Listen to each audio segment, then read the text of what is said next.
Bonjour à tous. Commençons donc le projet qui consiste à prendre la lecture du potentiomètre à l'aide de la carte Arduino et à nous afficher cette valeur dans MBlock. Donc, le circuit que nous allons construire ressemble à ceci. Donc, ceci est le schéma du circuit.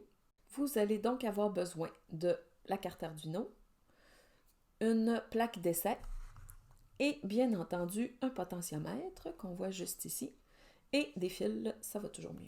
Donc, le circuit, comment on le construit? D'abord, si on regarde attentivement le potentiomètre, vous devez remarquer qu'il a trois petites pattes. Donc, le potentiomètre, la façon dont ça fonctionne, c'est que dans le fond, c'est une résistance. Il y a 10 kΩ pour celui-ci, c'est un potentiomètre à 10 kΩ. Il y a donc 10 000 ohms entre les pattes qui sont aux extrémités. La patte qui est au milieu, elle, dans le fond, elle va servir, c'est elle qui va nous permettre d'aller lire le signal. Dans le fond, la résistance qu'il y a entre une des pattes extérieures et la patte du milieu varie en fonction de la position du petit levier ici qu'on est capable de tourner. Donc, c'est ce qui va nous permettre d'avoir des valeurs intermédiaires de résistance. Donc, ce qu'on va faire tout simplement, on va commencer par brancher notre potentiomètre. Lorsque vous le branchez, je ne sais pas si vous pouvez le voir ici, les trois pattes, c'est fait pour rentrer vraiment très bien dans les plaques d'essai comme ça, mais remarquez tout simplement qu'il y a des espaces entre les petites pattes comme ça. Donc, on va le brancher plus dans le bas et ça va toujours mieux, à mon avis, de l'installer de l'autre côté, tout simplement parce qu'il va y avoir des fils de ce côté-ci. Donc, si on veut tourner la manivelle, ça va aller mieux si on n'est pas dérangé. Faites super attention avec le potentiomètre quand vous faites vos circuits parce que des fois, on a tendance à brancher les fils dans la mauvaise rangée et c'est un petit peu décevant. On va utiliser des fils ensuite. La première des choses qu'on doit faire, c'est mettre 5 volts. Donc, dans les cartes Arduino, même si je vous ai dit qu'une carte Arduino, c'est pas capable de faire 3 volts, en fait, c'est pas vrai, c'est capable de faire 3.3 volts ou 5 volts. Mais ça, c'est des valeurs qu'on ne contrôlera pas. C'est que ça va être toujours 3 volts, 3.3 volts ou toujours 5 volts.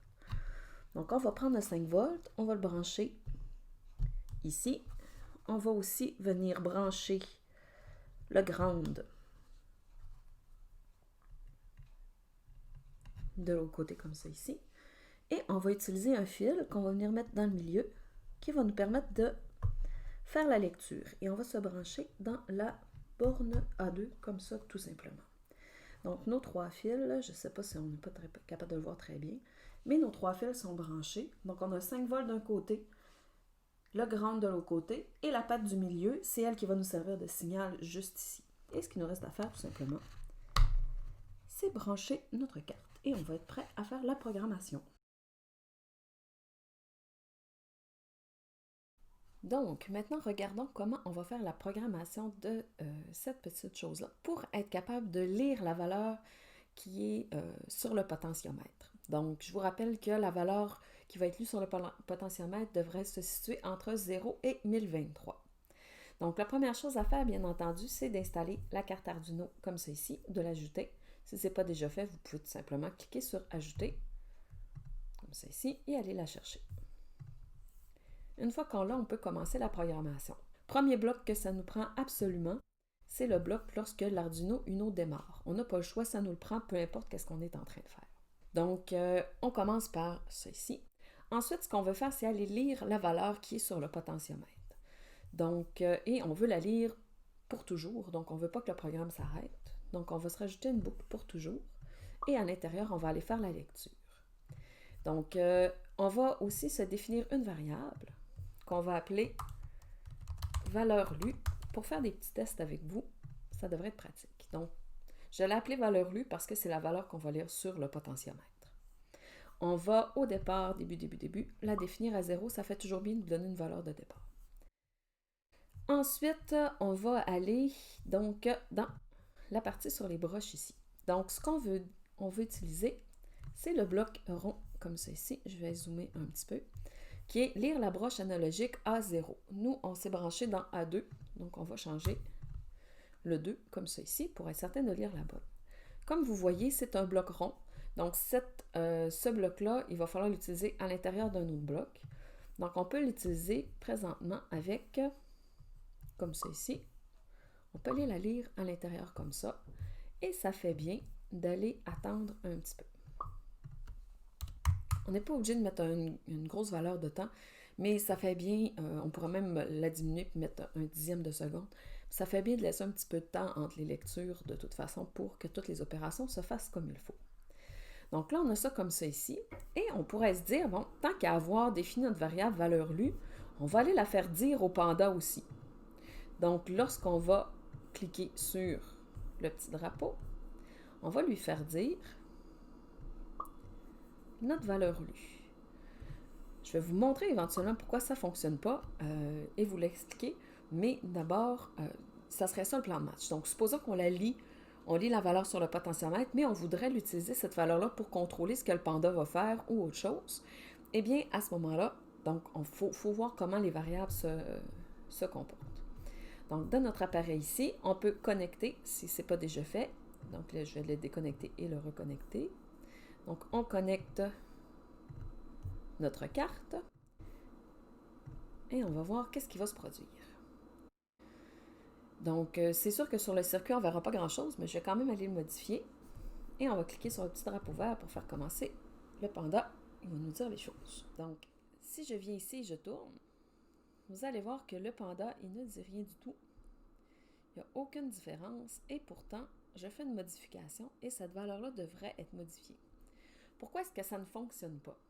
Simplement parce que les variables que vous définissez et que vous utilisez dans le code pour la carte Arduino, elles ne sont pas transmises à l'ordinateur pour être réutilisées par les objets. Parce qu'en fait, le code que vous faites pour la carte Arduino, puis les valeurs que les variables que vous définissez, servent uniquement pour la carte Arduino. C'est comme si vous faisiez un programme qui était complètement indépendant de l'ordinateur.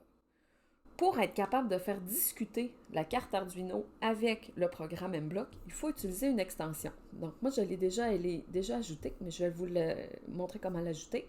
Vous allez dans Extension et vous allez chercher l'extension Diffusion en mode téléversement. Ça va vous permettre de faire interagir la carte avec le programme et donc le panda. Donc je l'ai ici. Donc au lieu de simplement définir ma valeur lue, ce que je vais faire, c'est que je vais utiliser ça ici. Donc, vous voyez, vous avez 4 blocs. Donc, les nouveaux, quand vous ajoutez des extensions, les catégories vont s'ajouter ici. On va aller chercher un message qui va nous permettre, puis je vais enlever toutes les parties avec la valeur lue. C'est ici.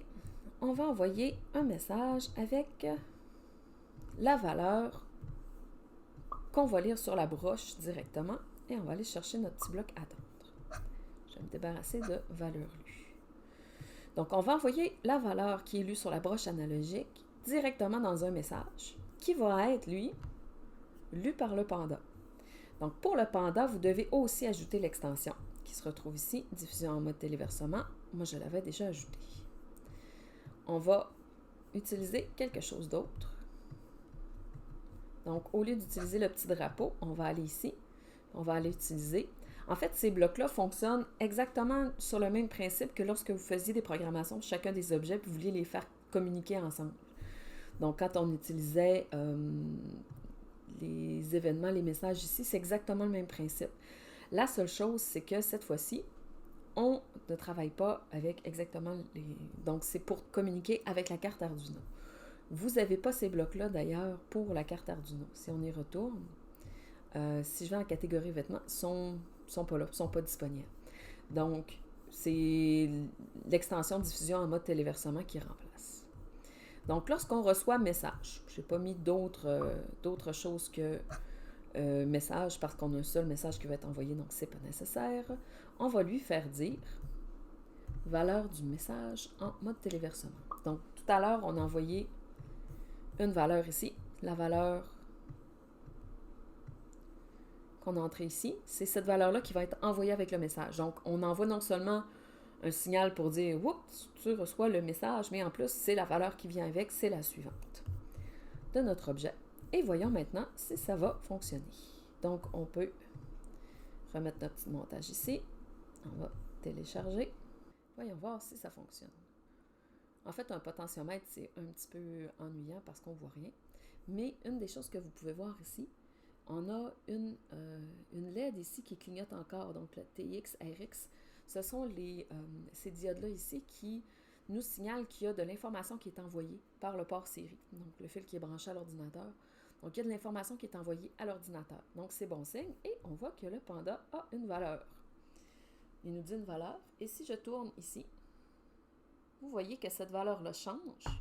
Elle change quand même assez vite. Donc, d'un côté au complet, ça bloque. Je suis à 0.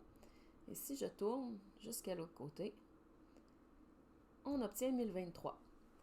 Donc, là où ça peut devenir intéressant, c'est que pour le panda, si on revient ici, vous pourriez revenir ici puis utiliser cette valeur-là pour, par exemple, la mettre dans une variable, donc au lieu de la faire dire au panda, et utiliser des actions qui peuvent être faites ensuite. Donc, c'est possible de faire fonctionner le panda, le faire courir de plus en plus vite ou peu importe ce que vous voulez lui faire faire en fonction de la valeur qui est liée au potentiomètre. Donc, ça peut être intéressant avec ça. En passant, c'est le même principe si vous utilisez un capteur ou un senseur qui est différent du potentiomètre. Donc, par exemple, avec quelque chose qui nous permettrait de lire la température ou des choses comme ça. Donc, on peut changer le comportement. Et on a l'appareil comme ceci. Donc, tout va bien. Ça, c'est une chose. Donc là, ce qu'on vient de faire, c'est quelque chose de très important, c'est-à-dire qu'on a lu une valeur qui est donnée par le potentiomètre, mais comme je disais tout à l'heure, ça pourrait être n'importe quel autre capteur. Donc, on a lu cette valeur-là, puis on le fait dire au panda. Là où ça devient intéressant, c'est quand on utilise cette valeur-là pour faire un contrôle sur une autre partie de circuit ou encore pour une action sur le petit panda. Donc, la prochaine partie pour votre défi, si vous l'acceptez, le défi va consister à contrôler l'intensité d'une DEL que vous allez brancher, faire le circuit, en fonction de la valeur qui est lue au potentiomètre. Donc, ça combine un petit peu les deux types de circuits qu'on a fait la dernière fois. Donc, le circuit pour la DEL, on rajoute celui pour le potentiomètre, donc ne le défaites pas si vous l'avez fait. On va rajouter celui pour la DEL et on va contrôler l'intensité de la DEL en fonction de ce qu'on lit au potentiomètre. Je vous laisse travailler sur ce défi et au plaisir de vous revoir dans un prochain vidéo.